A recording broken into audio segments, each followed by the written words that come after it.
NBA Draft Player Scouting Reports. Today we are talking about Jacobe Walter, Baylor guard. Really, really fun player. We have a bunch of key categories. We will work our way through here. I got Brian Ralph from Heat Check to help me break down the game of Jacobe Walter. Before we get right into our categories, Brian, give me a general overview of your opinions on Jacobe and his game.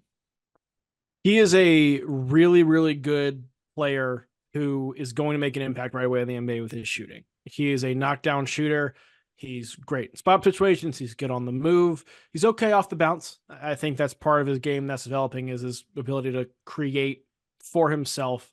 But he is your prototypical, I think, NBA two guard from a size perspective, shooting perspective. You want to see some more creativity, some more consistency defensively, but the physical tools are there. That's what made him a highly rated high school prospect, and that's why he's still projected to be a mid first round pick, maybe late first round pick, despite an up and down and inconsistent season at Baylor.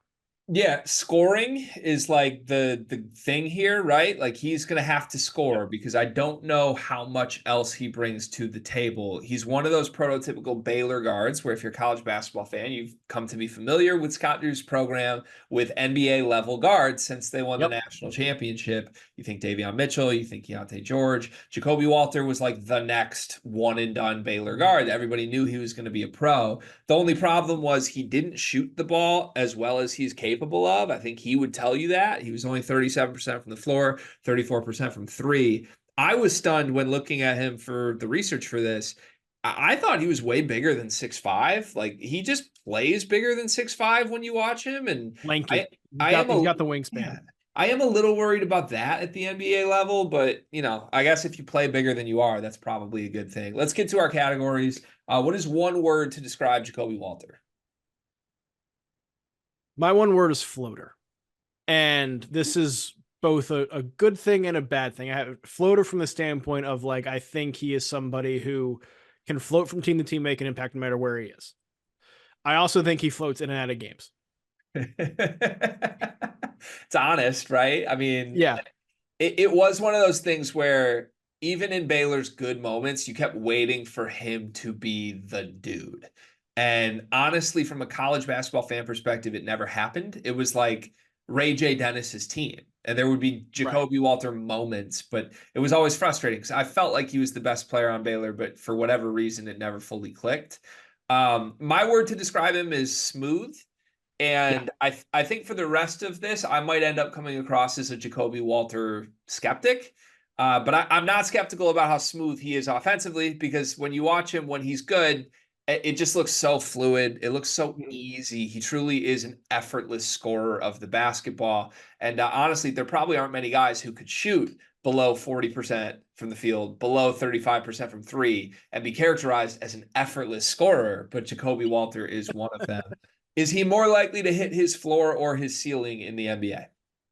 Ceiling, I think. Certainly. The shooting gives him a pretty solid base, right? To build off of that is an NBA ready skill. And you mentioned his shooting percentages last year were not as good as they should have been and necessarily reflective of his ability. That's somewhat reminiscent of Keontae George last year for Baylor.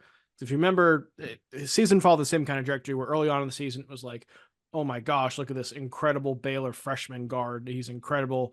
He might be one of the best pure scorers in the country. Jacobe Walter was very much like that and had that kind of buzz the first half of his freshman season, really. And then once he got into Big 12 play, which Big 12 is the best conference in the country for a reason, he hit a little bit of a freshman wall and struggled, and defenses were also keyed in on him. Keontae George went through a similar dip the second half of his season at Baylor that caused his draft stock to fall and made him go late in the first round. Well, then Keontae George gets to the Utah Jazz, and everyone's like, oh my God, this guy's incredible and has a great rookie season. It's like you forgot about the wall and the stuff that made him slip, and it's like, oh, he's really, really good.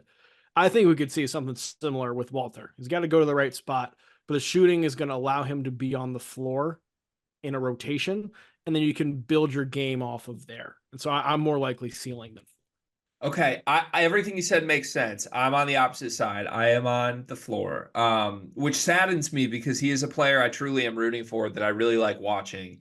But when make that jump from like really good college scorer to can you be a useful NBA player, or are you going to be your best version of yourself in the NBA? To me, you either have to be elite at the one thing you do, or you have to have secondary things that are NBA level. Jacobe Walter, to me, outside of scoring the basketball, is not an NBA level anything. He's not an NBA level defender. He's not an NBA level passer, NBA handle, any of that. It's going to come down to, is he just a scorer? Is he a shooter? And can he do that at a prolific level?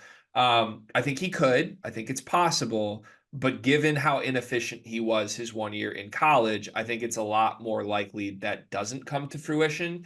And the difference I would say with Keontae, because I like that point, Keontae always had the passing, even if it was a little erratic or a little showman-y.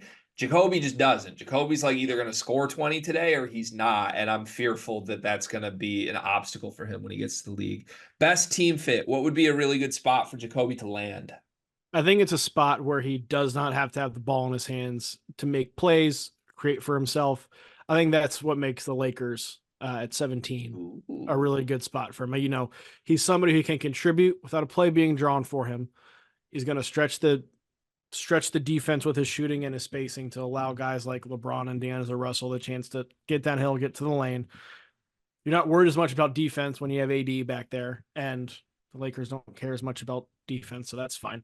I think that's a good spot for him to come in and make an impact right away. I love that from like a just a player profile and what is he going to be asked to do standpoint. I thought similar things, and I went one added step of like what I think would be good for him mentally. I actually think he should go to a team that doesn't need to compete for a championship right away or have like a ready window, which would scare me. That's the one thing that scares me about the Lakers is like if LeBron James decides you're not ready to be on the court in a playoff game, your career might be over before it starts. This is the first time I've gone with my team here. I put the Detroit Pistons, and I will say if they drafted him at 5, I would be stunned at this point. I think that would be a reach. But we have a new GM who might look to make a splash and trade either up or down in this draft. I think he would be able to play off ball next to Cade. He wouldn't have the ball in his hands, and there would not be pressure on him, right? It's a team that needs wing shooting desperately, that needs floor spacing. And if, God forbid, he goes 1 for 11 from the floor one night, nobody cares because they're not ready to win. But it would help Cade Cunningham, and I think it would be comfortable for Jacobe Walter. His best year in the NBA, whatever his peak season is, what did the stats look like? 14, 15 points, about 5 boards, 42% from 3. That is, if I believed he could get there, that's exactly what I would have. I am more negative, of course, as you could guess. 9 points a game, just 35% from 3. I don't buy that the shot is ever going to be what it needs to be at an elite level, and that's why it's trending bad. In 5 years, where will he be? He could be all NBA, all-star, starter, bench, G League, overseas, or podcaster. I went with bench. Yeah, I think there's a world where he starts and plays a role in maybe the 5th starter or 4th starter for a good team. If the shot does come around, he has the impact that I think he'll have. I think there's a scenario he's a starter, but I think more often than not a situation dependent. He's more of a bench guy, 6th, 7th, 8th guy in a rotation. Yeah, I think that would be best for him if he can land in a spot that uses him like that. I went G League. I fought myself on bench or G League. I don't think he's going to be like completely away from the NBA like in a year. I think he's going to have shots, multiple at this. But ultimately, I just think he's too one-dimensional. And I think he's probably a guy who could like lead the G League in scoring if he is kind of like the up and down, get called up some games and don't other games. But yeah, ultimately, I don't believe in him enough to say he will crack a rotation. And then finally, our NBA superlatives. Out of every player in this draft class, Jacobe Walter is the most likely to receive a bad contract in the terms of the fact that he's overpaid. I love that. Oh my God, I could totally see that. I see him, and this kind of goes into the playing with the Lakers. I see him having like a really good playoff series, a really good playoff run where he gets hot. Some team like my Hornets decides to throw a bunch of money at him and that he's the next guy, and then he just isn't. Yeah, there's a team that convinces themselves, oh, this is like a max contract guy. We can build around him. And then it's clearly a disaster and you're Yes. terrified. Yes. I can 100% see that. I went, Jacoby Walter is the most likely to have a random Drew League mixtape, likely during like an NBA lockout, where it's like, Jacoby Yeah. Walter goes for 50 and it's against NBA superstars. It's like one of those, I get like Michael Beasley vibes, where it's like, Yeah. why isn't that dude better in the league? He's clearly a gifted scorer and he has the respect of all his peers, but it just never comes together. I could see that. I could see that for sure. I hope it happens. All right. If you enjoyed this video, we got 74 more of these going up leading up to the NBA draft, dropping 5 per day on the Sleepers Media YouTube channel. Go check them out.